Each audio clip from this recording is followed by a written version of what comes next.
Let's keep it going. It's also a sign for Chag Sukkot, which is the Feast of Booths, which both fall, again, on the full moon and are two of the three pilgrimage feasts. So let's go, again, we're still in Leviticus chapter 23. Let's drop down to verse 33 and 34. I'm just going to read it out this time. You should have an idea what the Hebrew says based on what it says here in the English.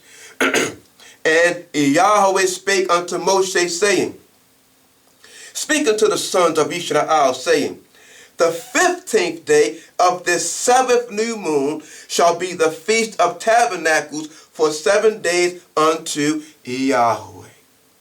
You hear that? So it's important when we understand, like the scriptures say, he gave these luminaries, these lights, to give light to the earth.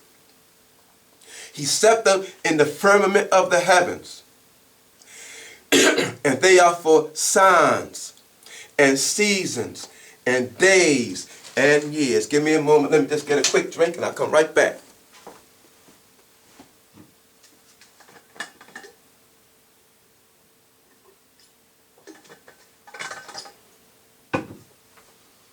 Okay, now, here's the next question for us.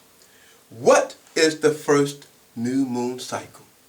Okay, what is the first new moon cycle? So, let me get some room up here because we're going to be putting some other things up here for us to see. Hopefully everybody got a good picture of this. I'm going to leave this up here just so you can be able to reference that. Okay, just like when we were looking at the cycle of the sun. This is just a rough picture right here, not much of an artist, but hopefully you get the idea of the cycle or the phases of the moon. All right. So, what is the first new moon cycle? In Shemot, which is Exodus chapter 12, starting in verse 1, we're taught. And Yahweh spake unto Moshe and Aharon in the land of Mitzrayim, saying, and it says, HaChodesh Hazeh, this new moon shall be lachem unto you, Rosh Charashim, the beginning of new moons. It says, Reshun hu lachem, he is first to you. The Chadsheh Hashanah, to new moon of the year. Okay, so basically in Exodus chapter 12 and verse 2, let me just read that to you in the King James Version. This month shall be unto you the beginning of months. It shall be the first month of the year to you. Okay? So that's what we just read. Again, this is a reference to how Israel is to begin the count of the new year. Now let's go to Shemot chapter 13 and verse 4. Exodus 13:4, it says, Hayum atem yotzim, the day you came out, bechodesh ha'abib, in the new moon, the Abib. Now, in King James Version, that verse, this day came you out in the month Abib. So, what we're learning here is that the first month, or the first new moon cycle of the year, is Abib. The first new moon cycle of the year is Abib. What is Abib? Okay, so Abib you find in H24. Let's put that up there.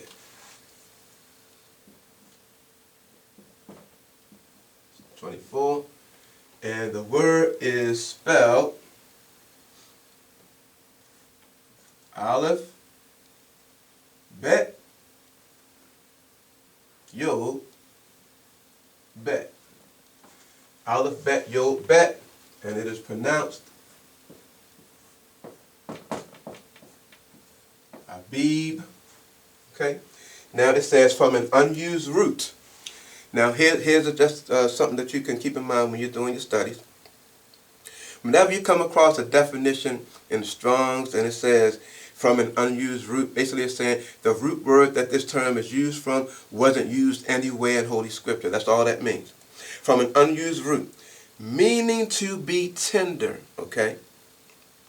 Green, that is a young ear of grain. Hence the name of the month Abib or Nisan.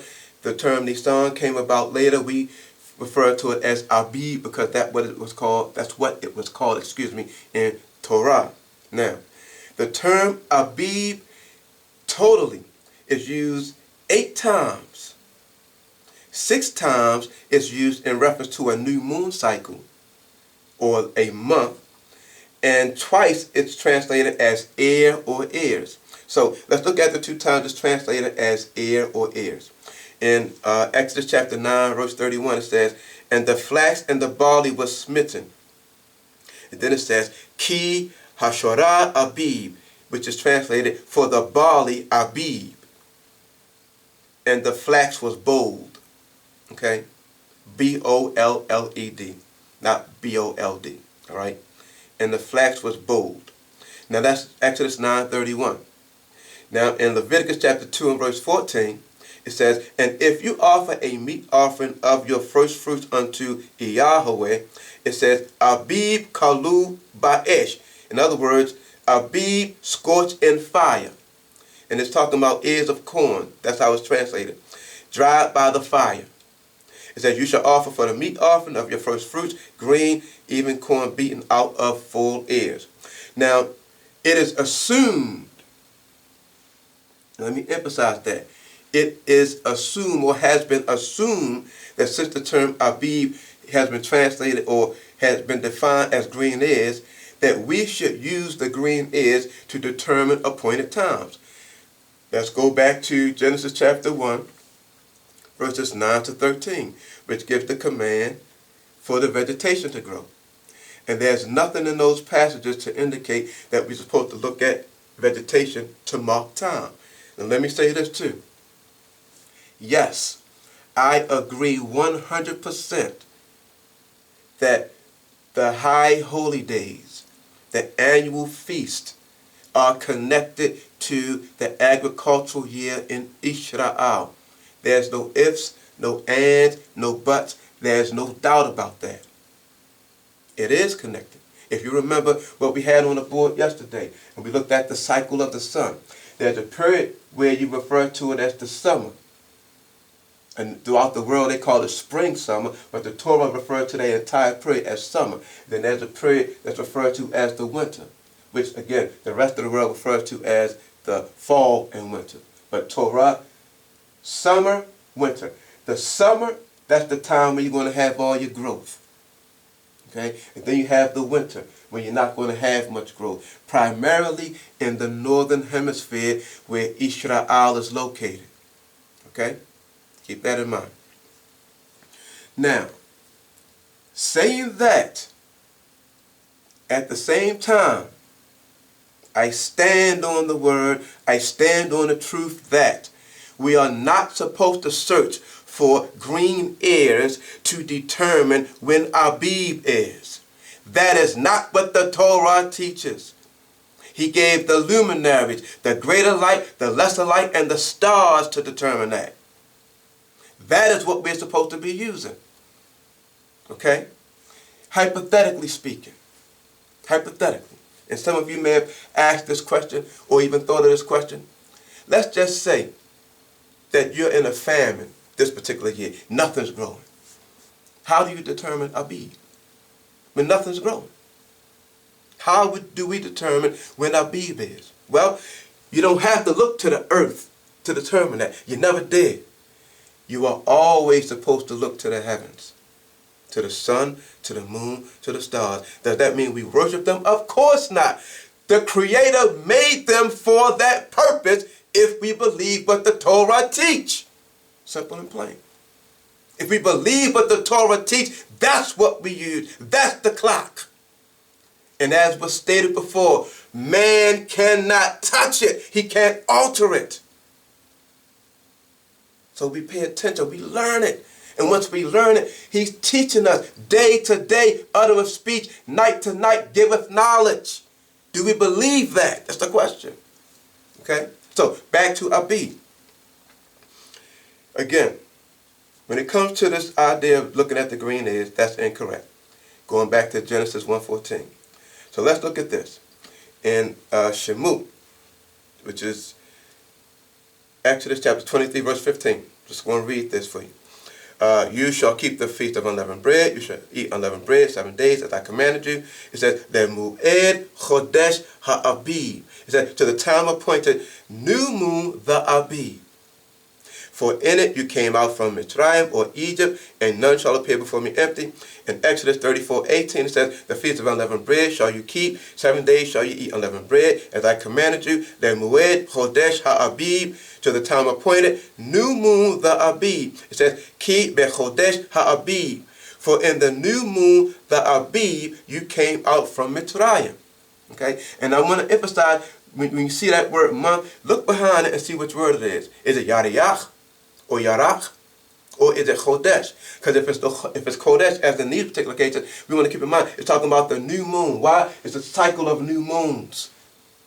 No, you can even translate a new moon cycle. And the new moon cycle called Abib. Okay? Now, let's go to Devarim, chapter 16 and 1, which is Deuteronomy. It says, Shamur et Chodesh ha'abib.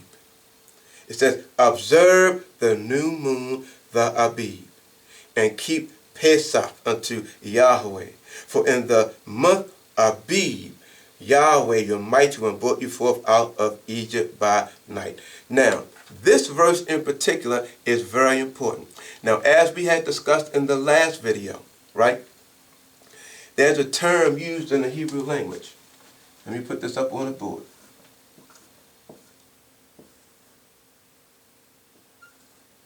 Et.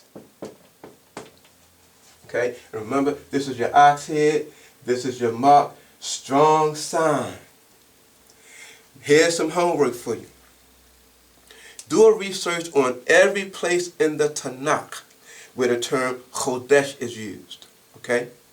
But you're going to find that the term Et, strong sign, is only used in connection with the term Chodesh once. And that's this verse. Which means this is the Most High telling us, hey, pay attention to what I'm about to say right here. This is significant. And this is Torah. Okay? It says, Shamur et Chodesh ha'abib. So the next question is, what does the term Shamur mean? Now it's been translated as observe. And people just simply read that and say, well, observe the month Abib. Fine. Let's go to it. Number 8104. The word is shamar.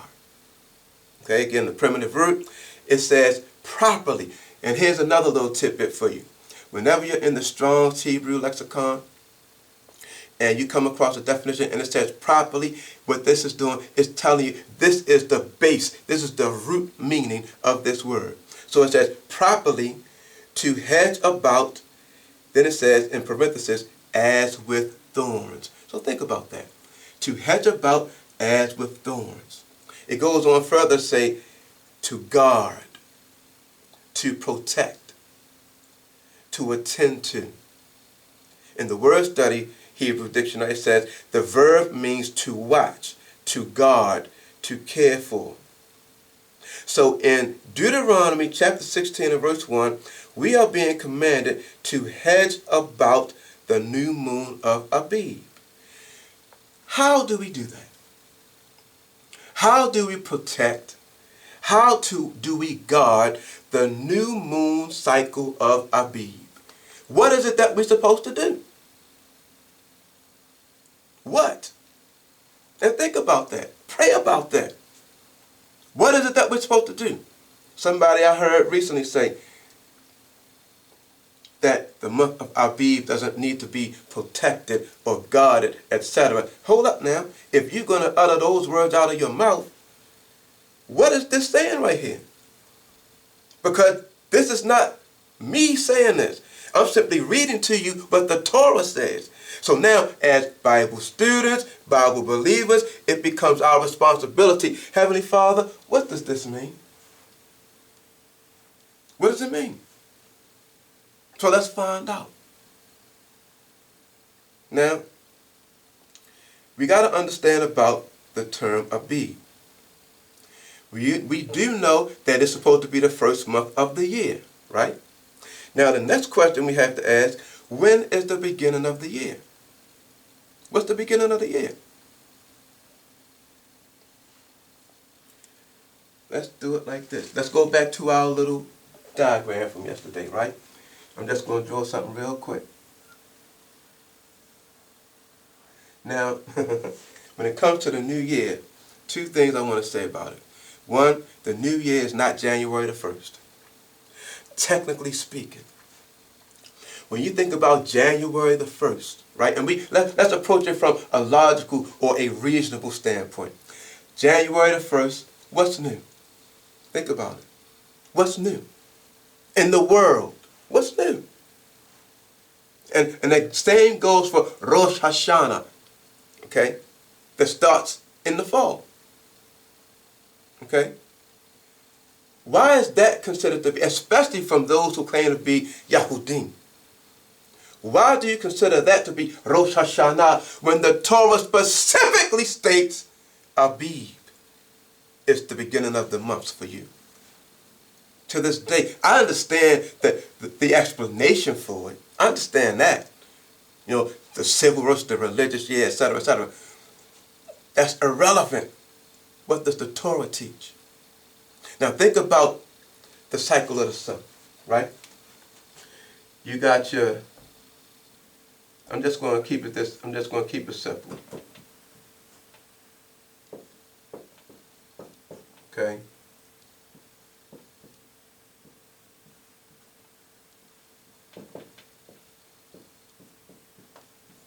Now, one of the reasons why they refer to this particular point as being spring is because new life springs forth. You see? Matter of fact, here's a little piece of history for you. We're currently in the month of April. April the 1st is called April Fool's Day. Do some homework and check out why they refer to that time as April Fool's Day. You'll be surprised what you find.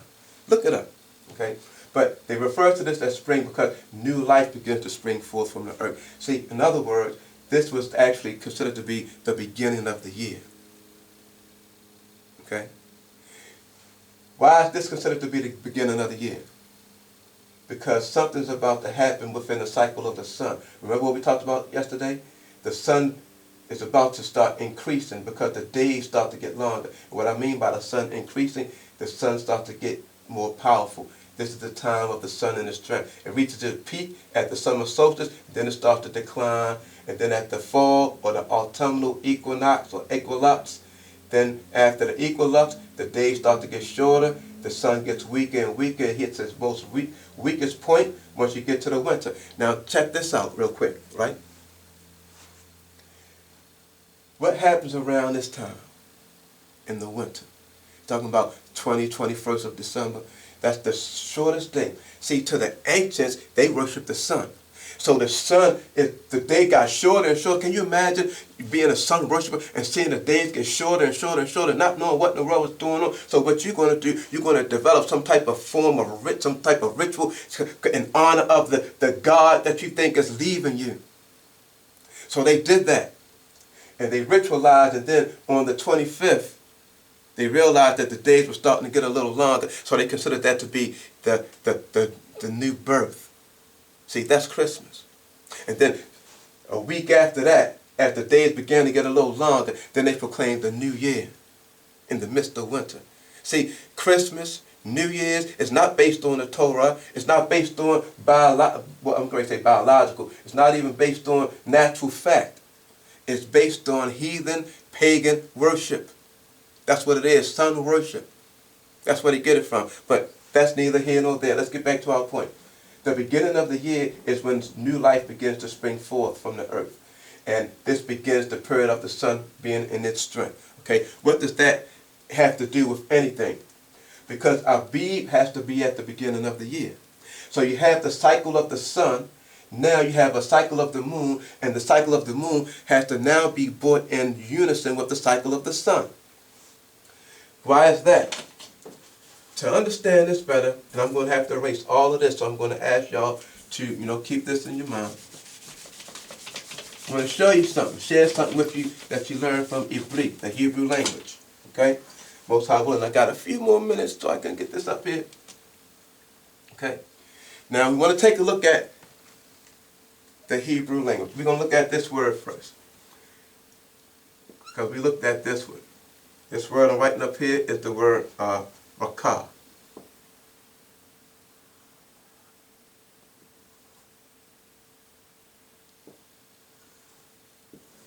And this word right here is mashach.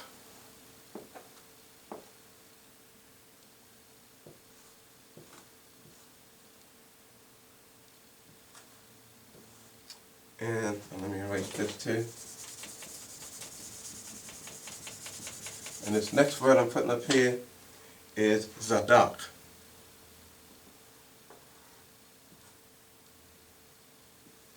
I just want to show you something. I got this kuf again. Okay, this is rakah. This is mashach. And this is zadok. Okay. Now, let's get this out the way for a moment. One of the things about this term right here, rakah, we know what that means. It means to hammer, right? This one right here, it means to anoint, mashach. This one right here means to do right or to be righteous, right?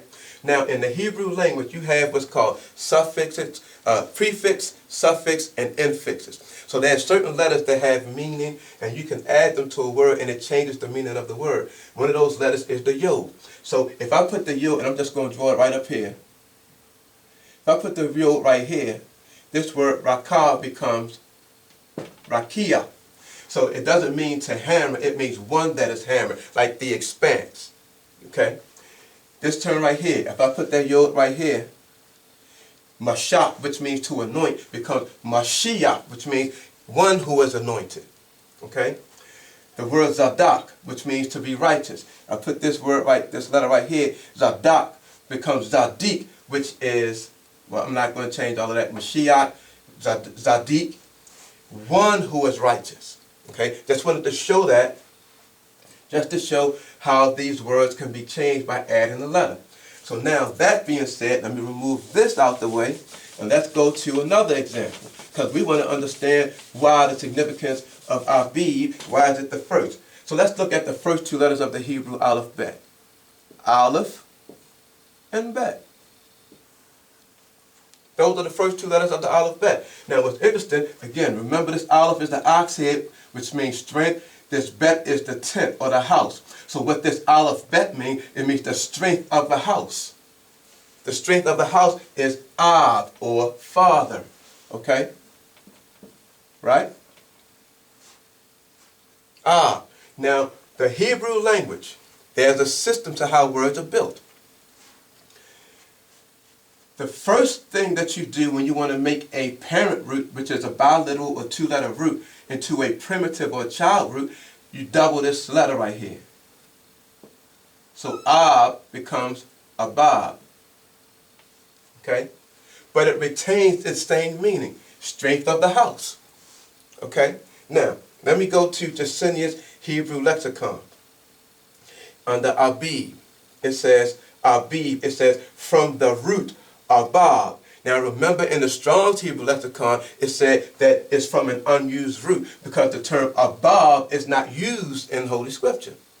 This is the root that it's referring to. All right? And I wanted to point that out.